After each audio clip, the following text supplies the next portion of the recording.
Remember when Trump became president, how people started visiting Mar-a-Lago and booking rooms at Trump's D.C. hotel so they could get in good with all the MAGA people? So they could rub shoulders with the Trump kids and maybe even get a glimpse of the president himself. Well, as it happens, the Supreme Court sort of has its own version of that. It's not a hotel. It's an organization, and it's called the Supreme Court Historical Society, and it's been around for decades. Earlier this month, the New York Times published an eye-popping investigation based off an interview with a man named Reverend Rob Schenck.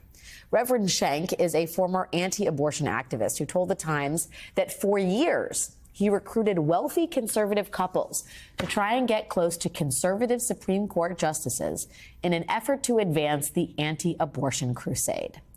And Reverend Schenck did this by encouraging these couples to wine and dine the justices, to invite them to their vacation homes and their private clubs, and most importantly, this is key here, to contribute an estimated minimum $125,000 to something called the Supreme Court Historical Society. And there they would get a chance to mingle with the justices at the society functions. Quote, Mr. Schenck gave his stealth missionaries close instruction. The justices were more likely to let their guard down at the Historical Society's annual dinners because they assumed attendees had been properly vetted. See a justice, boldly approach, Schenck told the couples. If given the opportunity, bear witness to biblical truth, but don't push it, he said. Your presence alone telegraphs a very important signal to the justices.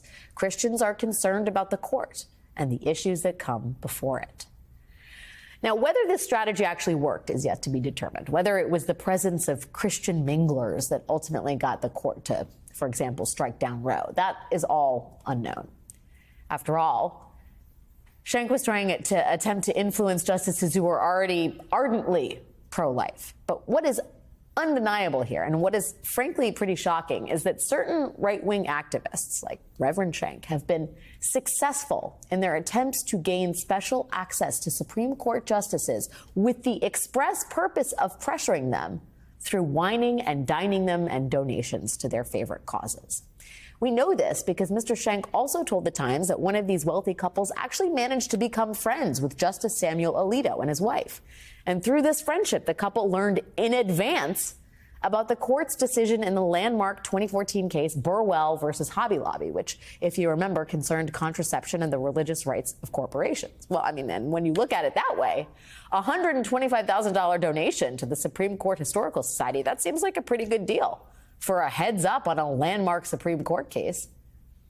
Now, Justice Alito says there's nothing untoward happening here, and that this is just the kind of stuff that good friends talk about. Quote, my wife and I became acquainted with the Wrights, that's the couple in question, some years ago because of their strong support for the, guess, wait for it, the Supreme Court Historical Society. And since then, we have had a casual and purely social relationship. But not everybody agrees with that. On November 20th, Senator Sheldon Whitehouse and Congressman Hank Johnson wrote a letter asking the court to look into the justices' conduct and to determine whether Justice Alito or any other justices violated ethical rules as part of the events described. And yesterday, they received a letter in response from the court's legal counsel, a man named Ethan Torrey, which repeated Justice Alito's denial and pointedly ignored the questions put forward by these two lawmakers.